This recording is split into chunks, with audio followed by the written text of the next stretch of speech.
Bonġu għalikom, tajta s-sajd is-sajn, għax xtrajt akwarju zaħir u għat ħanibda nistat għal-ħut. Forse nitfa fl-akwarju. Mux ħod kbir ta' ħod zaħir biex ma qoċċi gerger li mandux bizzejet spazju. Dar-raħal propju li qegħdin fih magħruf għas-sajt. Anke tan-nies, tajdu li ġin tajt jaħsar dal-għodu. Għalix, għawek saret sajda li bidlitinna l-kollox il-fidi tagħna. Ara, ħanajdilkom ftit il-ġrajja. Mela kien hemm raġel, Pawlu, li fis-sena 60 wara Kristu ġie mixli mill-gvernatur Festu li kien qed ixandar il-fidi nisranija. U għalhekk kien tbagħat quddiem Ċesri f'Ruma sabiex jieħu deċiżjoni hu. Tgħidu li għalfejn San Pawl kellu jmur Ruma. Għaliex għalkemm huwa kien ludi, kellu ċittadinanza Rumana li kiex missieru. Qed taraw ja ħasra kif ix-xiri tal-passaporti minn dejjem kienu, ma bdejniex aħna basta nqogħdu ngergru. U allura mar fuq ġifen u miegħu kien hemm San Luqa, Trofimu u Aristarku li kienu ħbieb tal-qalb tiegħu, ma rridux ħalluh waħdu miskin. Dal-ġifen ma kienx kbir daqs it-Titanic, għafolja dak xorta waqa' l-isfel. U inqabad mal-tempata kbira. U kulħadd beda jibża.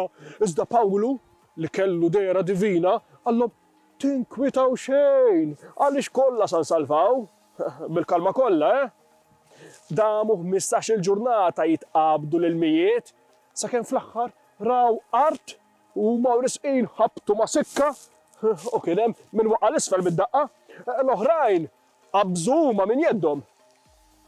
Kien hemm in-nies tal-madwar malli raw dik id-dera u raw il-San Pawl għarfuh u bdew jgħidu San Pawl il-baħar! San Pawl il-baħar! Biex forsi kun hemm xi ħadd imur tiħlajnuna għax miskin ma tantx kien jaf jom.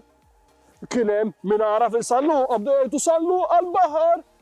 Iżda San Luqa kien hawn prim u malajr rifes l-art.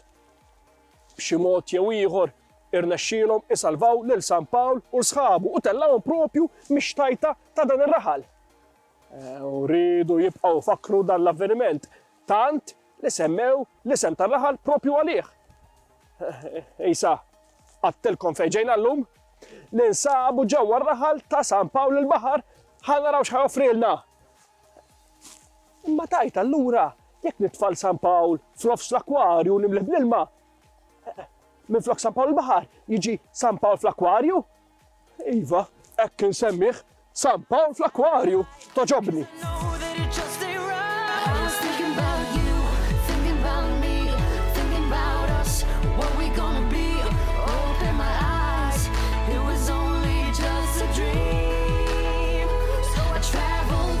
San Pawl il-baħar huwa raħal kemm xejn imdaqqas, miġmuh minn diversi rħula oħra tal-madwar li jaqgħu taħt il-patroċinju legali tiegħu.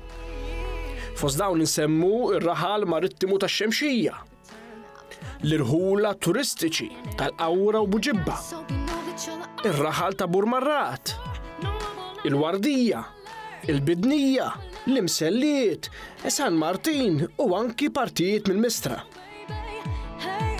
Għal żmien twil dan ir-raħal kien jiġi iffrekwentat mis-sajjieda u minn familji li jiġu jqattaw il-btajjel tas-sajf tagħhom b'diversi appartamenti u djar bħala villeġġatura.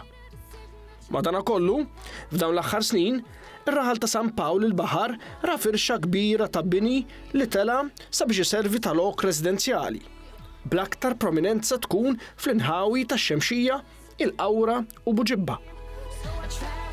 L-isem ta' dan ir-raħal ingħata wara l-ġrajja magħrufa tal-Miġġja ta' San Pawl f'Malta, fejn jingħad li l-qaddis tala propju minn din ix-xtajta.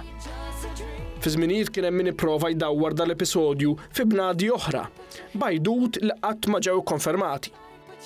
Fost dawn insibu min qal li San Pawl rifes għall-ewwel darba fuq il-gżira tagħna min-naħa ta' Witilajn.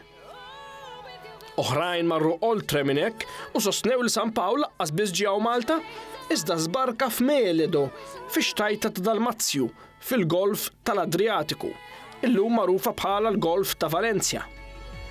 Madankollu it-twemmin Pawlin baqa' attiv ħafna ġewwa gżiritna, tant li dan ir-raħal ġie mogħti l-isem Pawlin bi protezzjoni tal-ibħra li ċirkondawh, bl-isem ta' San Pawl il-Baħar.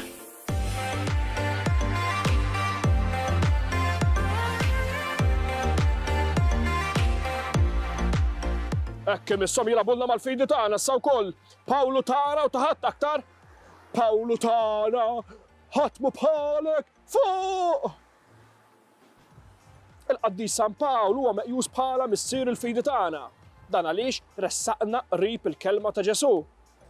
U madwar pajjiżna insibu diversi postijiet li tradizzjonalment huma abbinati miegħu. Fost dawn, f'dan ir-raħal insibu din l-għajn magħrufa bħala Għajn Rażul. L-isem Rażul aktar ġej mill-kelma Feniċa li tfisser apostlu. Dan għaliex San Pawl sħabu meta ġew bilawm wara il-ġefen tagħhom ħabat u irrexxielhom jitilgħu fuq din ix-xtajta, kellhom nifisom maqtuħ u għax tal-qaddisin. Fhem, kellhom żewġ qaddisin magħhom, San Pawl salluqa bix-xieraq. U San Pawl ta' filantropu li kien għatalhom l-aċċ mhux bil-perżuta ta' kif jgħid il-Malti, iżda bl-ilma li rnexxielu b'mod mirakulus joħroġ minn dil-blata. U minn hemm bdew jifirħu u jgħidu viva San Pawl tagħna. Din l-għajn baqgħet toffri l-ilma tagħha lin-nies tal-madwar. U ma waqfitx. U mbagħad aħna bnejna l-għajn kif inhi kbira u sabiħa, poġġejna statwa ta' San Pawl u anki l-arma tal-Gran Mastru Injakur. Ftit aktar tard, kien hawn ukoll iskrizzjoni bil-Latin. Skont Annibale Preka kien hawn kitba dari li tgħid xi ħaġa hekk. Ħanaqraħilkom. Min taħt il-blata mawra li tilmaħ f'xatt il-baħar, tfawwar mill-art għajn irqiqa tal-ilma. Int li għaddej minn din it-triq, sellem lil din l-għajn bil-ħrara ta' qalbek. X'kien tiftakar li ħareġa mill-blat Pawlu, kif ħeles mill-arqa. Ta' min jgħid li oriġinarjament din l-għajn ma kienx tinsapaw, iżda kienet aktar il-qudiem ma' xtajta. Ma nimmaġinax li San Pawl għad bin-nies sħabu wara gergru għall-aċċ u jimxi dil-mixja kollha. Imma tafu għal xiex imxitlaw? Għaliex ridna nwessaw it-triq. Qed tarawux anke l-fidi tagħna immexxu għall-bini tat-toroq. Ngħidulhom Pawlu.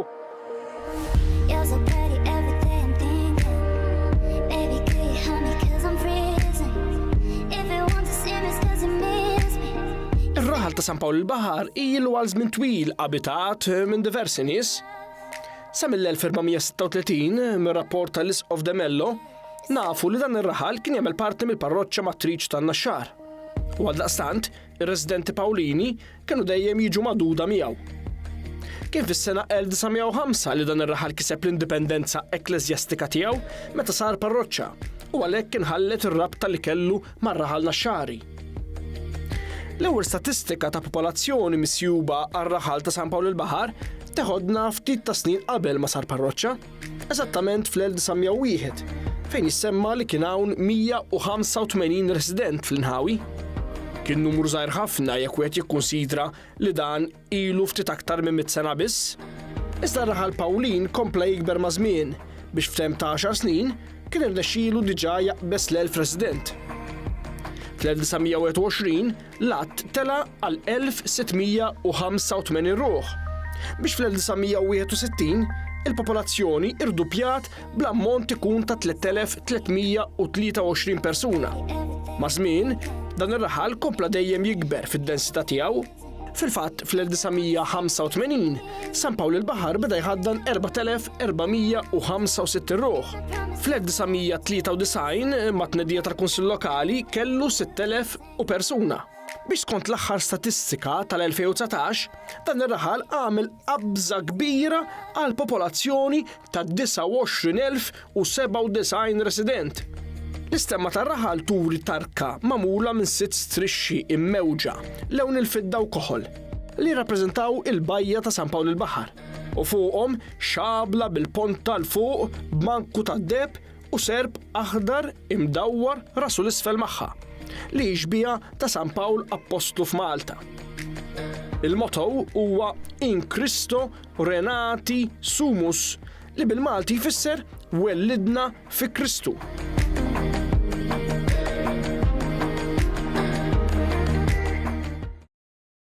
Just fly away, away, oh.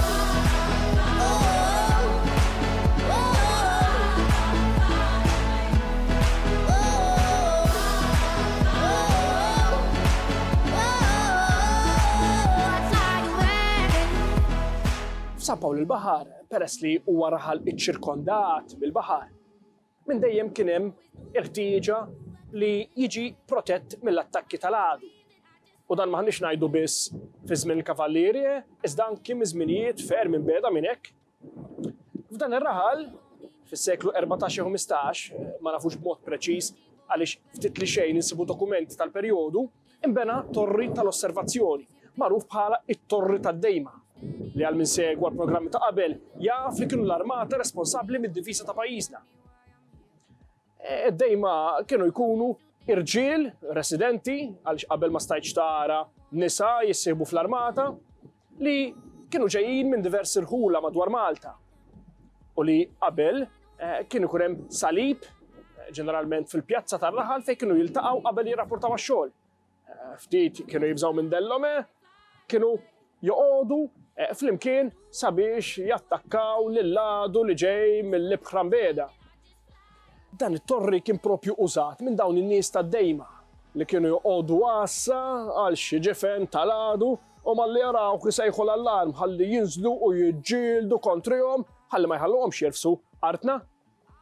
Ma' żmien dan it-torri inbidel l-użu tiegħu f'wieħed residenzjali. U anke ismu nbidel u ġie magħruf bħala ta' tabibu, aktarx għal xi tabib li kien joqgħod dan it-torri dar. Fil-gwerra waqgħet ukoll bomba. Iżda waqgħet propju ħdejh u m'għamlitlux ħsara. Il-ħsara għamel ilu l-istat totali ta' abbandun għaliex biżmien il-ġebla bdiet tittieken. U dak li ma waqax fil-gwerra ħajspiċċa jaqa' b'mod naturali jekk ma neħdu ssibu. Għalhekk minn hawn nappellaw lill-awtoritajiet li huwa id-dmir tagħhom wara kollox li bini ta' dat-tip li huwa wieħed mill-aktar binjiet antiki f'San Pawl il-Baħar jiġi mħares. Mhux biss għar-residenti ta' San Pawl il-Baħar, iżda anki għall-istorja ta' pajjiżna. Għalina wkoll wara kollox, mhux hekk. We got the future burning the past, good and the bad, making it last. We are what I want and I want what I already got. When you come through the room. It-torri li ħa post ix-xogħol tat-Torri tad-Dejma kien dak mibni taħt it-tmexxija tal-Gran Mastru Winjakur li għalih ħa ismu. It-Torri ta' Winjakur, magħruf ukoll bħala t-Torri ta' San Pawl il-Baħar, ġie mibni fis-sena 1610 bħala parti minn strateġija difensiva li l-kavallieri rridu jħadnu biex jipproteġu irwieħhom mill-attakki tal-għadu.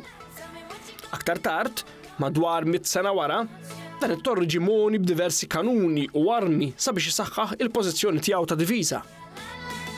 It-Torri ta' Winjakur kien it-tieni torri li nbena taħt il-kavallieri wara t-torri li bena l-Gran Mastru Martin Garcés ġewwa l-Imġarr Għawdex. Is-suċċessur tiegħu, Alof de Winjakur, bena 6 torrijiet taħt it-tmexxija tiegħu. Bl-ewwel wieħed ikun propju dan li nsibu f'San Pawl il-Baħar. It-torrijiet l-oħra huma dawk ta' San Luċjan f'Marsa Xlokk, it-torri ta' San Tumas f'Marsa Skala, it-torri ta' Santa Marija f'Kemuna, li dawn kollha għadhom intatti sal-lum, filwaqt li t-tnejn l-oħra, it-torri ta' Santa Marija ta' Grazzja fix-Xajra u t-torri ta' Marsa l-Forn f'Għawdex ġew mġarfa. Taħt it-tmexxija Ingliża, dan it-Torri ta' San Pawl il-Baħar beda jintuża għal diversi skopijiet differenti mill-għan oriġinali tiegħu, fosthom bħala qassa tal-pulizija, aġenzija postali u anki dipartiment tal-posta u t-telefonija. Illum, it-Torri ta' Winjakur jinsab fi stat tajjeb ħafna wara li ġie rrestawrat u ġie mibdul f'mużew miftuħ għall pubbliku.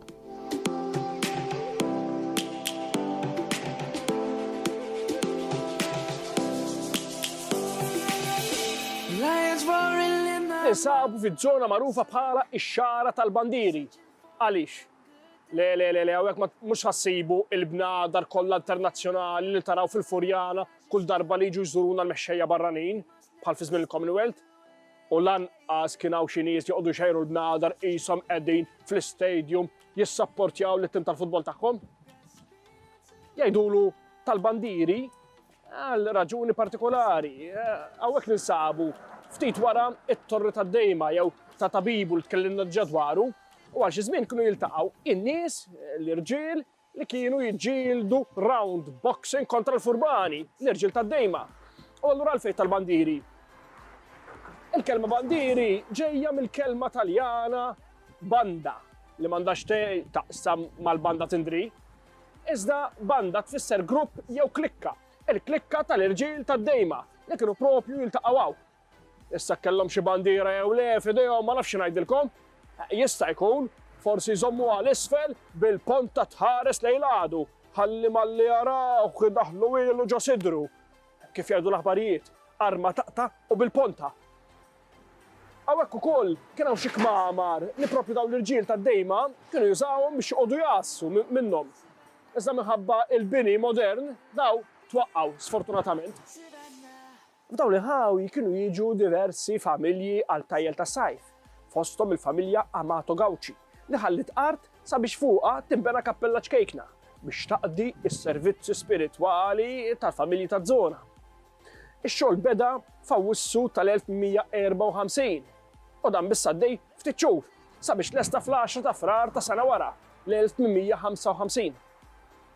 Dil-kappella ġiet imbierka fil-15 ta' Mejju tas-sena 1856 mid-delegat kappillan Dun Camilleri. Fl-1927 Dun Santino De Piro, li kien qed jieħu ħsieb din iż-żona, ra li dil-kappella kienet wisq ċkejkna sabiex taqdi il-bżonnijiet spiritwali tan-nies u allura xtaq li kabbara kif il-faġġara bil-kappella titwal id-doppju tal-li kienet fuq il-pjanti tal-perit Edward Borg Cardona. Sentej wara fl-1929 dil-kappella li qabel kienet tagħmel parti mill-parroċċa Matriċ tan-Naxxar u kienet diġà għaddiet għall-parroċċa ta' San Pawl il-Baħar, waqgħet f'idejn il-Patrit konventwali li baqgħu jieħdu ħsieba sal-lum il-ġurnata.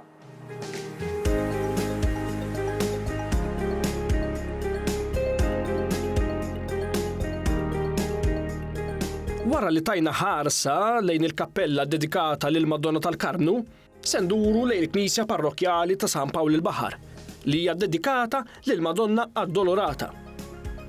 Ir-raħal ta' San Pawl il-Baħar kien madut mar-raħal qarib tan-Naxxar. Iżda minħabba li l-att ta' residenti beda jikber, inħasset il-ħtieġa li tinbena knisja kbira li tlaħħaq il-ħtiġijiet spiritwali tagħhom.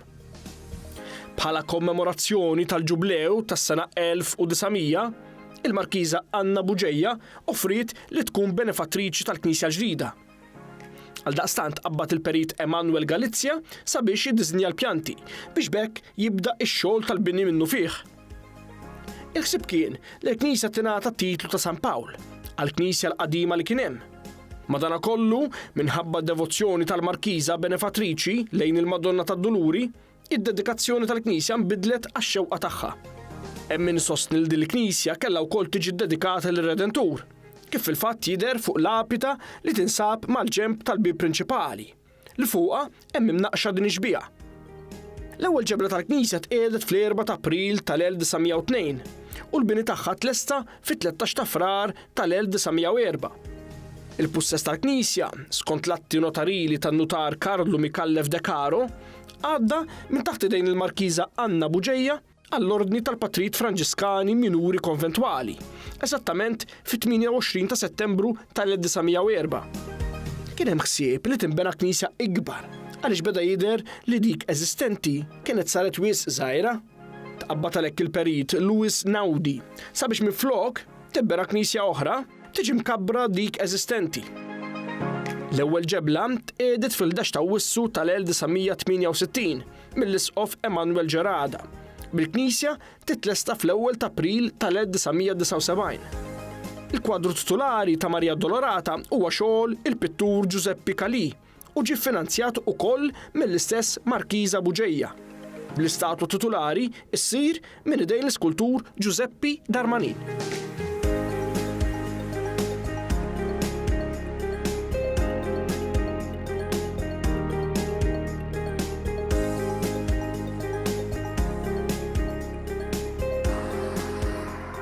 nagħlqu minn quddiem il-bib tal-Mistra, Mistra Gate. U dal-bib x'inhu? Fejn jagħti? Mela fl-1607 il-Gran Mastru Olof de Unjakur waqqaf istituzzjoni bl-isem ta' Monte della Redenzione degli Schiavi. U dan ix-xogħol tagħha kien li tiġbor il-flus meħtieġa sabiex teħles mill-iskjavi Maltin Kristjani li kienu maqbuda taħt l-għadu Tork, l-għadu Mislem. Fl-1619, wara l-mewt ta' Katarina Vitale, din in-nobli li kienet l-ewwel spiżjara femminili Maltija u anki li kienet membru fl-Ordni tal-Kavallieri, ħalliet din l-art lil din l-istituzzjoni. Parti mill-proprjetà ġiet mibjuwa u parti oħra ġiet miżmuma sabiex fuqha inbnew il-palazz ta' Selmun u anki dan il-bib fost oħrajn. Dan il-bib inbena fis-sena 1760 bħala l-bib prinċipali ta' din id-daħla ta' din żona li ħalliet din in-nobli u fuqha twaħħlu l-armi tal-Gran Mastru Pinto de Fonseca, l-arma tal-istituzzjoni, Monte della Redenzione degli Schiavi u anki l-armi tal-balliji Claudius de Montan de l'Ofelier u anki tal-balliju Carlo Maria Olgati. Illum dan il-bib jinsab fi stat tajjeb wara diversi ristrutturar li sarli u moni bl-ogħla grad ta' protezzjoni bħala monument nazzjonali. Għaw ħafna traffiku. U għaw u koll mal-tembir ġej għal fuqna u ħajkolli mur nistken. Għalix jew nispiċċam xarra bix-xita, jew ikella biex karozza li għaddejja. Għaw wara għaw farmhouse li wkoll monija bi krat ta' protezzjoni mill-istat, forse ma tax kif, jiftħu l-bib u nidħol nistkennem. Imma qabel, ejja nieħdu l-istessu tal-okkażjoni x'taħsbu? Mir-raħal ta' San Pawl il-Baħar għal-raħal li jmiss